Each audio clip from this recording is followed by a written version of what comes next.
alaikum, sunana Fadila Shagali.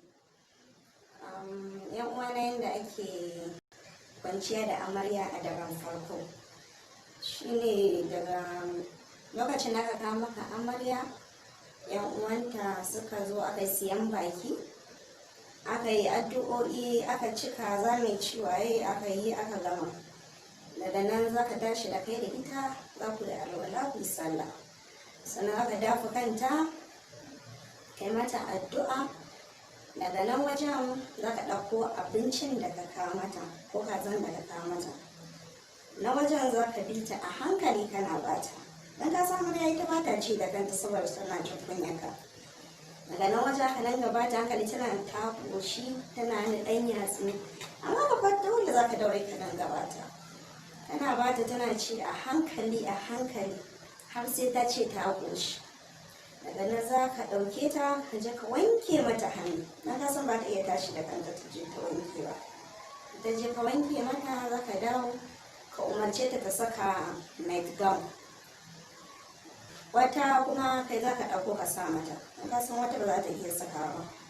Daga in ta saka za ka ɗan zo kuna hira, irin hira da kuka dinga yi a baya a lokacin da kake neman ta kafin ka aure ta, irin shi za ka mata da shi da ranar da ka suma approaching ɗinta, da za ka mata da shi a ranar. Kuna wasa kuna dare, a haka za ka rinjaye ta.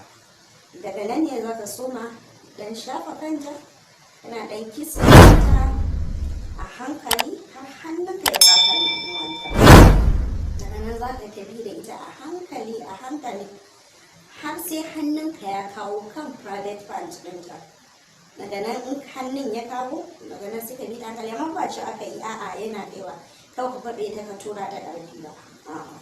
A hankali ake bambanci, ka san balantana yara, kuma ka san bajin sai an ba a hankali. A hankalin na kana bi a hankali da hirar na, kuma ba wai za ka daina hirar ba ne, kana binta da hirar a hankali kana nan har ka zo wajen shiga, amma ka zo wajen shiga shi ma a hankali za ka dinga tura a hankali kana zaruwa har za ka ji kofan yana buɗewa a hankali, sannan za ka je na shiga.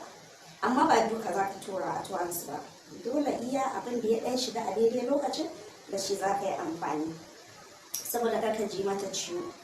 Idan ka yi nan asalin bajin ce, za ka ga nan wajen hasuma sai ta yi, kai ma sai ka suma a take a lokacin. Idan kuma ba haka bane, shikenan za ka ji kundiyar releasing take nan wajen, kuma wannan kashe gari ma haka za ka kuma maimaita wannan abu, wani kashe ganin da nan suka jo ta shiga gabaki ɗaya.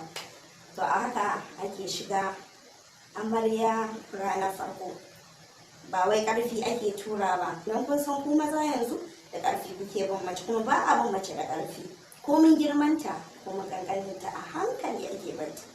Saboda haka idan ka yi wannan, to za ka gani komai lafiya Allah, balantana kana tarairayar ta amarya wani shagali kenan.